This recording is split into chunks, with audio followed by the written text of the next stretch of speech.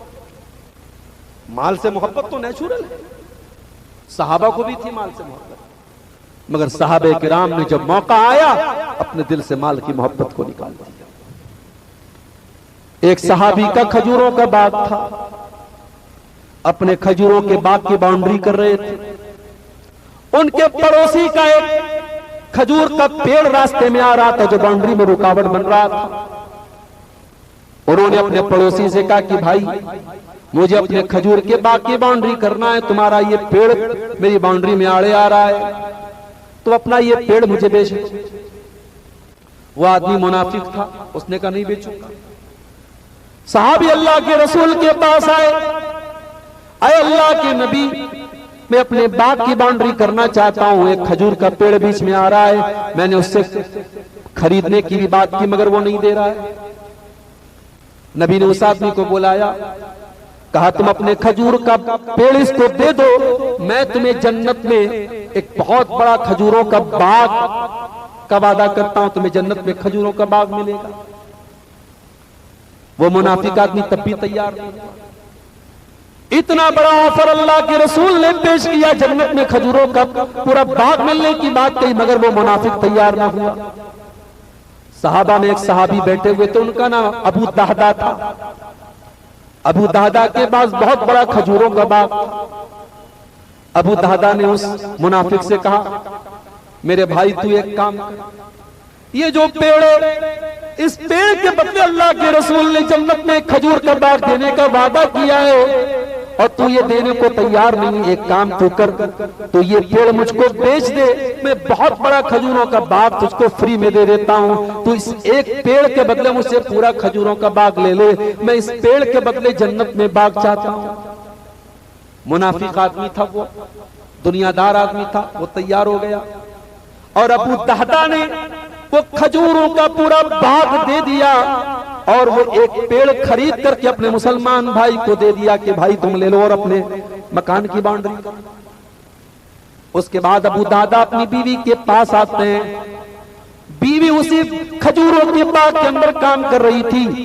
Abu दहदा gate के बाहर, दरवाजे के बाहर से अपनी बीवी को आवाज देते हैं, ऐ उम्मे दहदा बाहर आ जाओ, ये खजूरों का बाग मैंने बेच दिया है। और ऐ उम्मे दहदा, ये खजूरों का बाग मैंने एक पेड़ के बदले बेचा है, एक पेड़ मैंने लिया है और इस पूरे बाग को मैंने दे दिया है। लेकिन ऐ उम्मे दहदा, वो एक पेड़ लेकर के अल्लाह के नबी से मैंने जन्नत में खजूरों के बाग का वादा हासिल कर लिया है। उम्मे दहदा फौरन खजूरों के बाग से बाहर निकली और कहने लगी, ऐ मेरे शौहर, ऐ मेरे सरताज, आपने कोई घाटे का सौदा नहीं किया है, आपने बड़े प्रॉफिट का सौदा किया है, आपने बड़े मुनाफे का सौदा किया है, आपने बहुत बहुत फायदा कमाया है, आपने कोई घाटे का मुनाफे का कोई घाटे का सौदा नहीं किया है।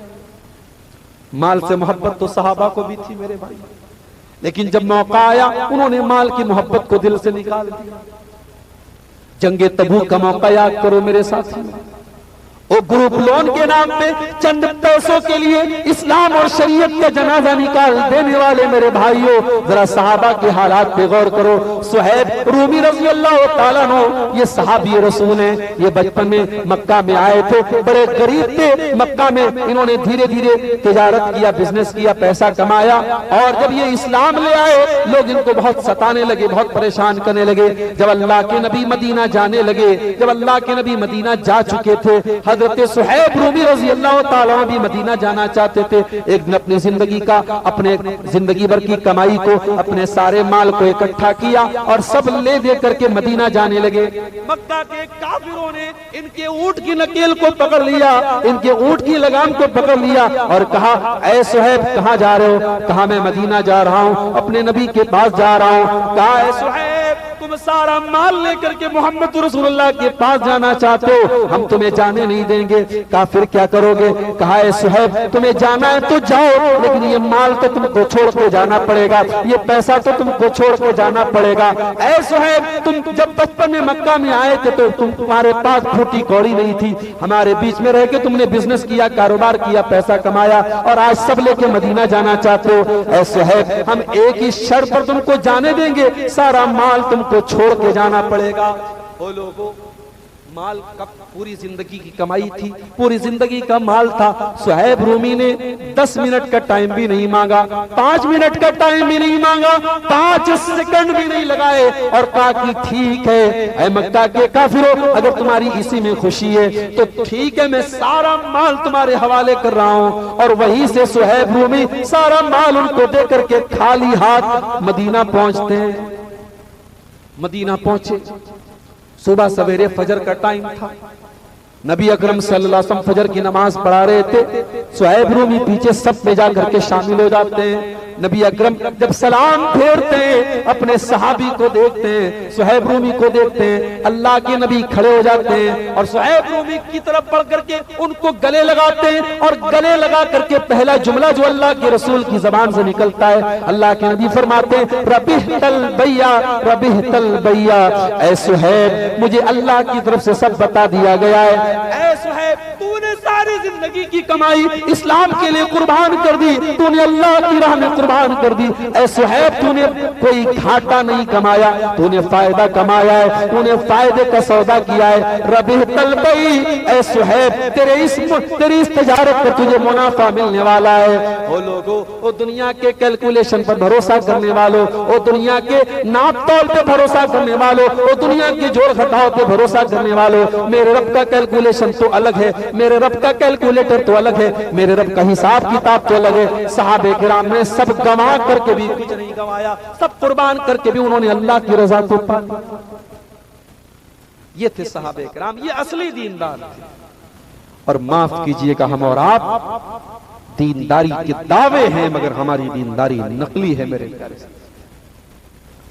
फवैलुल लिल मुसल्लीन, बर्बादी ऐसी नमाज पढ़ने वालों के लिए, अल्लज़ीना हुम अन सलातिहिम साहून, जो नमाज पढ़ते तो है मगर उनका दिल कहीं और होता है, दिमाग कहीं और होता है, जो नमाज से गाफिल होते हैं। अल्लज़ीना हुम युराऊन, जो रियाकारी करते हैं, जो दिखावा करते हैं। अरे आज तो दिखावा इतना बढ़ गया, उम्रा करने जाते हैं लोग, वहां पे भी इबादत कम हो रही है, सेल्फी ज्यादा ली जा रही है।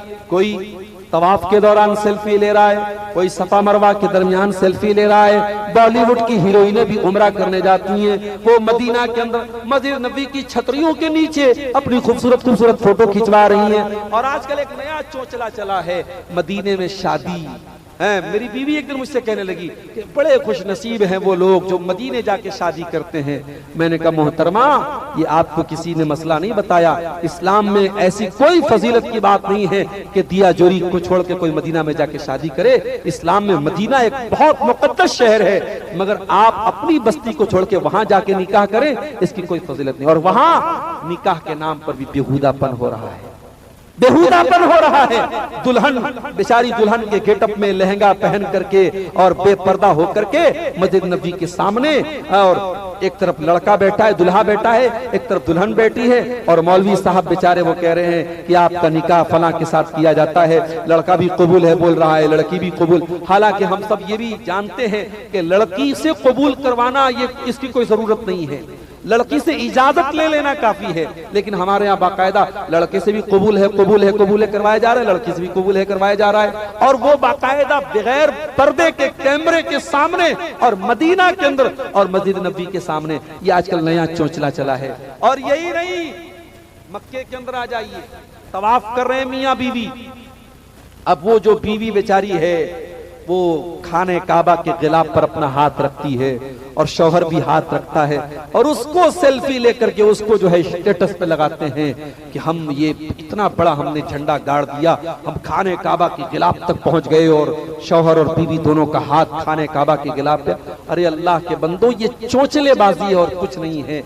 याद रखो, अगर आप तवाफ कर रहे हैं और आप खाने काबा तक पहुंच सकते हैं तो ठीक है, पहुंच जाइए और वहां खाने काबा से चिमट करके आप दुआ कीजिए, दुआ की फजीलत है। मगर वहां सेल्फी लेकर के हाथ खींच करके फोटो लेना, इसका कोई मतलब नहीं है और इससे कोई फजीलत साबित नहीं होती है।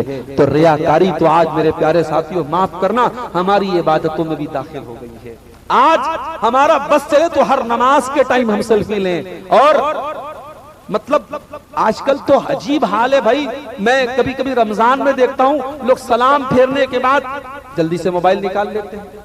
ऐसा लगता है कि जैसे ही नमाज पढ़ लिया अब मैसेज आ गया कि हाँ भाई आपकी नमाज कबूल हो गई, नमाज की कबूलियत का मैसेज आ गया, इतना जल्दी लोग मोबाइल निकाल लेते। अरे भाई, दुनिया के सारे झमेलों को छोड़कर मस्जिद के गेट में आओ। जब मस्जिद में दाखिल हो तो मोबाइल और व्हाट्सएप और फेसबुक ये सब बाहर छोड़ के आओ। यहां आए हो अल्लाह से अपना ताल्लुक जोड़ दो। कुरान क्या कह रहा है? ये नकली दीनदारी है। फवैलुल लिल मुसल्लीन अल्लज़ीना हुम अन सलातिहिम साहून। ये नकली दीनदारों की अलामत है जो नमाज पढ़ते हैं लेकिन फिर भी गाफिल रहते हैं। अल्लज़ीना हुम युराऊन, जो दिखावे के लिए नमाज पढ़ते हैं, जो रियाकारी करते हैं। व यमनऊनल माऊन, और छोटी छोटी चीजों को भी देने से कतराते हैं। कोई पड़ोसी नमक मांगने चला आए, कोई पड़ोसी माचिस मांगने चला आए तो इतने कमजोर दिल के होते हैं कि नमक और माचिस तक देने के लिए तैयार नहीं होते हैं। वयमनऊनल माऊन, छोटी छोटी घरेलू चीजें भी ये किसी को देने के लिए तैयार नहीं होते हैं। ये नकली दीनदार होते हैं। और असली दीनदार कैसे होते हैं मेरे प्यारे साथियों? नबी के दौर में नबी के सहाबा को देखो, नबी के अहले बैत को देखो, नबी के घर वालों को देखो कि वो दीनदार कैसे थे मेरे साथियों। हजरत हुसैन रज़ी अल्लाह ताला अन्हु जो अल्लाह के नबी के नवासे थे, उनके एक बेटे थे जिनका नाम अली बिन हुसैन था। नवासे के बेटे थे ये, हमारे यहाँ इसको पर नवासा बोलते हैं। नवासे का बेटा, अल्लाह के रसूल के नवासे कौन थे? हजरत हुसैन जो करबला में शहीद हुए, उनके एक बेटे थे जो करबला में बच गए थे, उनका नाम अली बिन हुसैन था। उनको ज़ैनुल आबिदीन भी कहा जाता है। हजरत अली बिन हुसैन का जब इंतकाल हुआ तो उनके पीठ पर जब लोग गुस्ल देने लगे तो पीठ पर मोटे मोटे निशान थे। ऐसा लग रहा था कि ये जिंदगी में बड़े मोटे मोटे बोरे उठाते थे और बड़े बड़े थैले उठाते थे अपनी पीठ पर। तो लोगों को बड़ी हैरत हुई कि अली बिन हुसैन तो ऐसा कोई मेहनत का काम नहीं करते थे, इनकी पीठ पर ये बोरे के निशान कैसे? जब ये खबर धीरे धीरे पूरे मदीना में फैलने लगी, मदीना के कुछ गरीब लोगों तक ये खबर पहुंची। उन्होंने आकर के कहा, हमें मालूम हो गया है कि ये अली बिन हुसैन की पीठ पर ये निशान कैसे हैं। कहा कैसे मालूम हो गया? कहा हर महीने की पहली तारीख को हमारे घर में कोई अल्लाह का बंदा रात में आता था और अपनी पीठ पर अनाज की बोरी लाद के लेके आता था, महीने भर का राशन लेके आता था, हमारे घर में रख के चला जाता था। हम सुबह दरवाजा खोलते थे, महीने भर का राशन हमारे घर पे मौजूद रहता था। कई सालों से ये सिलसिला चला रहा था, हमें मालूम भी नहीं था कि वो अनाज की बोरी लाने वाला कौन है, हमारी मदद करने वाला कौन है, हमारे घरों में चूल्हा किसकी बदौलत चल रहा है, कौन हमारे घरों के अनाज पानी का इंतजाम कर रहा है। आज अली बिन हुसैन के इंतकाल के बाद पता चला कि हमारे घरों में अनाज का वो राशन पानी पहुंचाने वाला, अनाज की वो बोरी पहुंचाने वाला कोई आम आदमी नहीं था, वो नबी का परनवासा, वो नबी के नवासे का बेटा वो अली बिन हुसैन थे। वो अपनी पीठ पर मोटे मोटे बोरे लेके आया करते थे और हमारे घर में राशन पहुंचाया करते थे। मेरे प्यारे साथियों, अल्लाह के नेक बंदे ऐसे हुआ करते हैं, वो नेकी करके नेकी का प्रचार नहीं करते हैं, और जो नकली दीनदार होते हैं वो नेकी कम करते हैं और प्रचार ज्यादा करते हैं। आजकल मस्जिदें, आपका ये जलसा भी मस्जिद की तामीर के लिए हुआ है, मुझे नहीं मालूम कितना चंदा हुआ और कितना लोगों ने चंदा दिया, मगर एक बात कहना चाहता हूं मेरे साथ, आज हम मस्जिदों में चंदे भी देते हैं तो देखा देखी देते हैं। अच्छा फला सेठ साहब ने 1 लाख दिया, चलो मैं 5 लाख देता हूं। हम दूसरों का इंतजार करते रहते हैं। याद रखना मेरे प्यारे साथियों, अगर आप मस्जिद में चंदा देते हैं तो यह आपके ईमान का तकाजा है, यह आपके ईमान की निशानी है। और मस्जिद बनाना सबके बस की बात नहीं है। कुरान क्या कहता है? इन्नमा यामुरु मसाजिद अल्लाह, अल्लाह की मस्जिदों को वही लोग बना सकते हैं मन आमना बिल्लाहि वल यौमिल आखिर, जो ईमान रखते हैं अल्लाह के ऊपर, जो कयामत के दिन के ऊपर ईमान रखते हैं, वलम यख्शा इल्लल्लाह, और जो अल्लाह ताला से डरते हैं। इसका मतलब ये हुआ कि मस्जिद बनाना ये सबके बस की बात नहीं है, लेकिन मस्जिद वो लोग बनाएंगे इखलास के साथ बनाएं, जिनके दिल में अल्लाह की रजा हो। वरना कयामत की एक निशानी अल्लाह के नबी ने यह भी बयान फरमाई है कि आखिरी जमाने में मस्जिदें बड़ी शानदार शानदार बनेंगी, लेकिन मस्जिद में कोई 2 रकात नमाज पढ़ने के लिए तैयार नहीं। और मसला याद रखो, आज लोग मस्जिद में जाते हैं पेशाब करने के लिए। मस्जिदों को लोगों ने शौचालय, सार्वजनिक शौचालय बना के रखा है। लोग रास्ते में इस्तिंजा लगेगी तो तलाश करेंगे मस्जिद कहाँ है, मस्जिद में गए इस्तिंजा करके चले आए।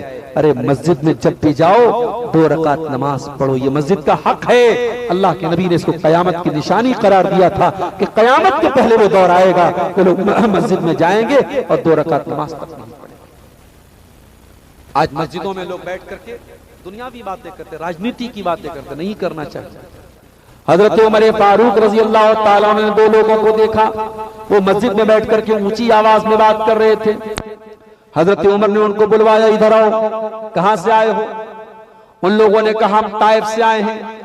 हजरत उमर ने कहा अगर तुम मदीने के होते तो बड़ी पिटाई करता। तरफानी अस्वातकुमा फी मस्जिद रसूलिल्लाह सल्लल्लाहु अलैहि वसल्लम, तुम अल्लाह के रसूल की मस्जिद में अपनी आवाज क्यों बुलंद कर रहे हो? तो रसूल की मस्जिद या दुनिया की किसी भी मस्जिद में आवाज बुलंद करना और चीखो पुकार करना और दुनियावी बातें करना, ये मस्जिद के आदाब के खिलाफ है मेरे प्यारे साथियों। और वही बात कुरान कह रहा है कि जो नकली दीनदार होते हैं वो मस्जिद नहीं बना सकते। असली दीनदारों की पहचान, ईमान वालों की पहचान ये है कि वो मस्जिद बनाते हैं। मेरे प्यारे साथियों, मैं दुआ कर रहा हूँ ये मस्जिद जिसकी तामीर के लिए आज का ये प्रोग्राम हो रहा है, अल्लाह जल्द से जल्द इसकी तामीर को हम सबको मुकम्मल करने की तौफीक दे। लेकिन हाँ, वो शेर भी याद रखिएगा, मस्जिद तो बना ली शब भर में ईमा की हरारत वालों ने, मन अपना पुराना पापी था बरसों में नमाजी बन न सका। आज मस्जिदें तो बन जाती हैं, लेकिन मस्जिदों को आबाद करना बड़ा मुश्किल होता है। रात रात भर तकरीर सुनने वाली ये कौम फजर की नमाज में गायब रहती है। और कुछ लोग तो ये दावा करते हैं कि साहब हम बहुत बड़े कारोबारी हैं, बहुत बड़े बिजनेसमैन हैं और हमें इतनी फुर्सत नहीं मिलती कि हम नमाज पढ़ें। कुरान कहता है रिजालुल्लाह तुल्हीहिम तिजारतु वला बैउन अन जिक्रिल्लाह, अल्लाह के नेक बंदे वो होते हैं कि कारोबार भी करते हैं, बिजनेस भी करते हैं, लेकिन उनका बिजनेस और कारोबार कभी नमाज से गाफिल नहीं करता है। वो बिजनेस और कारोबार भी करते हैं और नमाज के टाइम वो नमाज पढ़ते हैं। और ऐसा क्यों करते हैं? फरमाया यखाफून यौमन ततक़ल्लबु फीहिल क़ुलूब वल अबसार, उनके दिल में कयामत का डर होता है, उनके दिल में अल्लाह का डर होता है। मेरे प्यारे साथियों, दुनिया की जिंदगी अब कम हो रही है। जिस तरीके से हालात सामने आ रहे हैं, अब कयामत बहुत करीब है। अब दुनिया का दिन ढल चुका है, दुनिया की शाम शुरू हो चुकी है। इसके पहले कि दुनिया खत्म हो जाए और कयामत आ जाए, मेरे प्यारे साथियों, हमें और आपको तौबा कर लेना चाहिए। अपने गुनाहों से, अपनी गलतियों से, अपनी खताओं से अल्लाह से तौबा कर लेना चाहिए। और अल्लाह बहुत माफ करने वाला है मेरे साथी। रमजान का महीना आगे आ रहा है, बेहतरीन मौका है अपने आप को चेंज करने का। रमजान के महीने में हम सब चेंज हो जाते हैं। सुबह 4 बजे कोई उठ के खाना नहीं खाता, मगर रमजान में हम खाते हैं। रोजाना दोपहर में हम लंच करते हैं, मगर रमजान में नहीं करते। शाम को इफ्तार के टाइम हम खाना खाते हैं। रमजान हमें चेंज कर देता है मेरे प्यारे साथियों। रमजान को, दिल की दुनिया को भी चेंज करने का महीना बना लो। रमजान का आखिरी अशरा आता है तो हम एक दुआ पढ़ते हैं, अल्लाहुम्मा इन्नका अफ़्वुन तुहिब्बुल अफ़्व फ़अफ़ु अन्नी। ऐ अल्लाह तू माफ करने वाला है और माफी को पसंद करता है। ऐ अल्लाह मैं भी तेरा खताकार बंदा हूँ, मैं भी तेरा गुनहगार बंदा हूँ। ऐ अल्लाह मैं भी गुनाहों में डूबा हुआ हूँ। ऐ अल्लाह तू मुझको भी माफ कर दे। ये बड़ी प्यारी दुआ है, ये बड़ी छोटी सी दुआ है। ओ लोगों, इस दुआ को याद कर लो और रमजान में भी पढ़ा करो और आम दिनों में भी पढ़ा करो, क्योंकि अल्लाह ताला से ये मांगना यही तो असल चीज है कि अल्लाह तुम माफ कर दे। अल्लाहुम्मा इन्नका अफ़ुव्वुन तुहिब्बुल अफ़्वा फ़अफ़ु अन्ना। एक मर्तबा हजरत आयशा ने पूछा था अल्लाह के नबी से, ऐ अल्लाह के नबी, कुरान कहता है वअम्मा मन ऊतिया किताबहु बियमीनिही, क़यामत के दिन जिसका नाम है अमाल उसके दाहिने हाथ में दिया जाएगा, फसौफ युहासबु हिसाबन यसीरा, उसका आसान हिसाब लिया जाएगा। ऐ अल्लाह के नबी, आसान हिसाब का क्या मतलब है? अल्लाह के नबी ने फरमाया, ऐ आयशा, आसान हिसाब का मतलब ये इन्नमा ज़ालिकल अरज़ु, कि क़यामत के दिन बंदे का नाम है अमाल, बंदे के करतूत, बंदे का कच्चा चिट्ठा अल्लाह के सामने पेश किया जाए और अल्लाह ताला नजरअंदाज कर दे, अल्लाह ताला इग्नोर कर दे, अल्लाह ताला दरगुजर कर दे, अल्लाह ताला माफ कर दे, अल्लाह ताला पूछताछ न करे, अल्लाह ताला जांच पड़ताल न करे। यही आसान हिसाब है। और ऐ आयशा, कान खोल के सुन लो, वमन्नू शहलका, और जिसके नाम अमाल की जांच पड़ताल होगी कि तूने ये काम क्यों किया, तूने फला रात में ये पाप क्यों किया, तूने फला दिन ये काम क्यों किया, जिसके नाम अमाल की जांच पड़ताल होगी, ऐ आयशा, वो तो हलाक हो जाएगा, वो तो बर्बाद हो जाएगा। इसीलिए अल्लाह के नबी दुआ किया करते थे, अल्लाहुम्मा हासिबनी हिसाबन यसीरा, ऐ अल्लाह तू मेरा आसान हिसाब फरमा दे। मेरे प्यारे साथियों, हमें और आपको भी अल्लाह से यही दुआ करनी चाहिए। और दुनिया में अगर हमने किसी का हक मारा है, किसी के साथ ज्यादती की है, तो मरने के पहले मेरे भाइयों उससे जाके माफी मांग लो, उसका हक अदा कर दो। किसी के साथ अन्याय किया है तो जाके बात खत्म कर दो, इससे पहले कि कयामत के दिन हमें उसकी भारी कीमत चुकानी पड़े। अल्लाह के नबी फरमाते हैं, लतुअद्दुन्नल हुकूक इला अहलिहा यौमल क़ियामा, तुम्हें कयामत के दिन जरूर हक देना पड़ेगा। जिसका हक तुमने दुनिया में लिया है कयामत के दिन देना पड़ेगा। हत्ता युक़ाद लिशातिल जलहा मिन शातिल करना, यहाँ तक कि अगर बगैर सींग वाली बकरी के ऊपर अगर सींग वाली बकरी ने अत्याचार और जुल्म किया है तो उसको भी हिसाब देना पड़ेगा। मेरे प्यारे साथियों, आज मुल्क के हालात भी हमारी आंखों के सामने हैं और आज हम देख रहे हैं कि किस तरीके से ताकतवर कमजोर को दबा रहा है। लेकिन हमें खुशी इस बात की है कि इस देश में अभी भी अमन, चैन और शांति को कायम रखने वाले लोग भी मौजूद हैं। अगर उत्तराखंड की सरजमीन पर एक मुसलमान बूढ़े को कुछ लोगों ने जबरदस्ती उसके साथ जुल्म करने की कोशिश की तो दीपक नाम के एक नौजवान ने आगे बढ़ा और जब उस बूढ़े को बचाया और लोगों ने पूछा कि तुम कौन होते हो उसको बचाने वाले, तुम्हारा नाम क्या है, तो उस दीपक ने इंसानियत की एक मिसाल पेश करते हुए कहा था कि अगर तुम्हें मेरा मजहब ही पूछना है तो मेरा नाम मोहम्मद दीपक है। मैं दीपक भी हूं, मैं मोहम्मद भी हूं, मैं इंसानियत का मानने वाला हूं। तुम एक बूढ़े पर अत्याचार कर रहे हो, मैं इसको गवारा नहीं कर सकता। मेरे प्यारे साथियों, आज इस मुल्क में उस दीपक जैसे नौजवानों को हमें अपने साथ लेने की जरूरत है। और याद रखो, जज्बात की पॉलिटिक्स करने वाले और जज्बाती नारे लगाने वाले और दूसरों के खिलाफ नफरत का बीज बोने वाले वो कभी इस कौम की भलाई नहीं चाहते। हम इस देश के अंदर हैं, इस देश के वासी हैं और इस देश के फैसले हमारे बगैर नहीं हो सकते। हमें हमारे नबी ने हमें सिखाया है कि हमें जहां हम अकलियत में और कम तादाद में हैं वहां अबू तालिब जैसे लोगों को हमें साथ में लेने की जरूरत है। वहां हमें ऐसे लोगों को जो इंसानियत को मानते हैं, जो अमन और शांति को के ऊपर एतमाद करते हैं, हमें ऐसे लोगों को साथ में लेने की जरूरत है। और इंशाअल्लाह हमें यकीन है कि इस मुल्क में फिर से इंशाअल्लाह इंसानियत, अमन और भाईचारा कायम होगा और जहां जहां नफरत की हवाएं चल रही हैं वो इंशाअल्लाह खत्म होगी। हम दुआ करते हैं रब्बुल आलमीन से अल्लाह ताला हमारे इस गुलशन की हिफाजत फरमाए। रब्बुल आलमीन हमें सही मानों में दीनदार बना दे। रब्बुल आलमीन हमें कुरान करीम की इन दोनों आयतों की रोशनी में दीनदारी के तकाजों पर अमल करने की तौफीक अता फरमा। ये एक दो सवालात आए हैं, जवाब सुन लीजिए। क्या ज़कात का रुपया मस्जिद व मदरसा में तामीर कर सकते हैं? देखिए, हिंदुस्तान के जो हालात हैं, यहाँ मुसलमान माशाल्लाह एक बड़ी तादाद में है, यहाँ ज़कात के अलावा बाकी पैसे से भी मस्जिद बन सकती है। लिहाजा चूंकि ज़कात हम हर जगह नहीं खर्च कर सकते, ज़कात के लिए अल्लाह ताला ने बाकायदा कुरान में मसारिफ बयान किए हैं कि ज़कात कहां कहां हमें देना है। सूरह तौबा के अंदर अल्लाह ने बयान कर दिया है कि ज़कात सिर्फ 8 जगह खर्च कर सकते हैं, उसमें मस्जिद नहीं है।